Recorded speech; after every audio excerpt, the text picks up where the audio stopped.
सुप्रभात। बाबा कहते हैं, मेरे प्यारे बच्चे, तुम क्या कर रहे हो इस पर ध्यान दो। ये मत ध्यान दो कि कोई क्या कर रहा है और कैसे कर रहा है, क्योंकि सबके अपने अपने कर्म हैं और कर्मों के अनुसार ही मिलता है। तो जिस तरह से तुम जिस रास्ते पर हो, सब ये रास्ता नहीं अपना सकते, क्योंकि सबके कर्म उस तरह से नहीं होते, तुम्हें पता है ना। और तुम बार बार उनको समझाने की और अपने इस रास्ते पे, भक्ति के रास्ते पे चलने की बार बार कोशिश कर रहे हो, और उन्हें नहीं समझ में आ रहा है। उन्हें लगता है कि तुम जो समझा रहे हो ना, वो तुम अपने स्वार्थवश समझा रहे हो, जबकि तुम जानते हो और ये मैं जानता हूँ कि तुम्हारा कहीं पर कोई स्वार्थ नहीं है।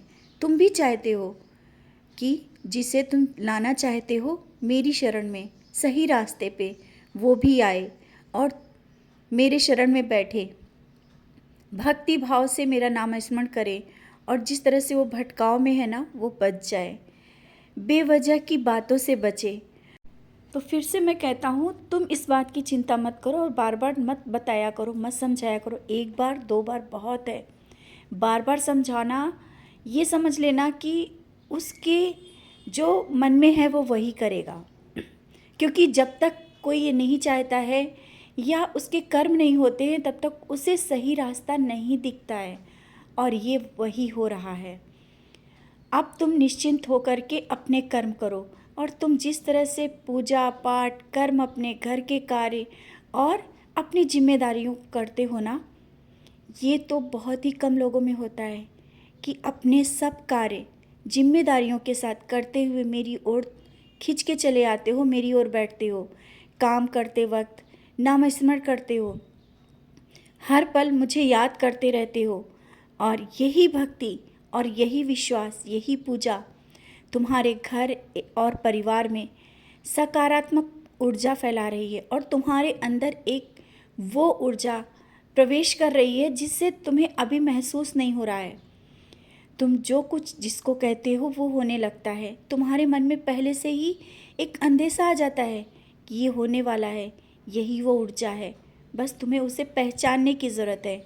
मैं तुम्हें बहुत कुछ दे रहा हूँ और वो चीज़ें अभी दिख नहीं रही हैं। शायद वो ऊर्जा तुम महसूस नहीं कर पा रहे हो, देख नहीं पा रहे हो। जल्दी ही, बहुत ही जल्दी तुम्हें ऐसा लगेगा कि हाँ, तुम में कुछ परिवर्तन हुआ है, और ये परिवर्तन थोड़ा नहीं, बहुत बड़ा है। तुम्हारे घर में जब मध्यम आवाज़ में संगीत गूंजता है, मेरे भजन गूंजते हैं, और ये वातावरण तुम्हें मन को बहुत अच्छा लगता है, और आने वाले तुम्हारे घर में जो भी लोग आते हैं उनको भी अच्छा लगता है। तुम्हारे घर में एक अलग ही आनंद है, एक सकारात्मक ऊर्जा है, और अगरबत्ती की और एक अलग ही महक तुम अपने घर में महसूस करते हो, और जो आता है ना वो भी महसूस करता है।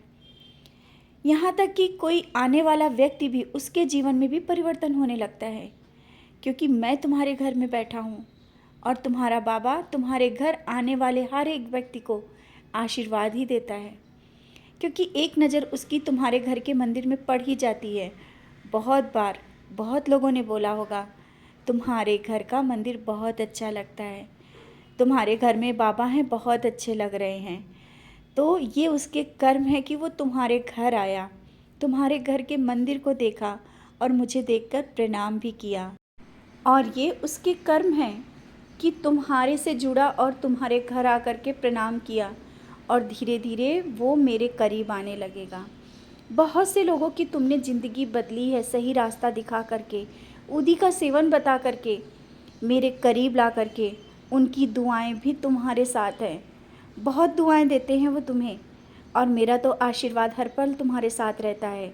और अभी जिस काम में रुकावट आ रही है ना, चिंता ना करो, सही समय आने पर वो कार्य तुम्हारा हो जाएगा बहुत ही जल्दी।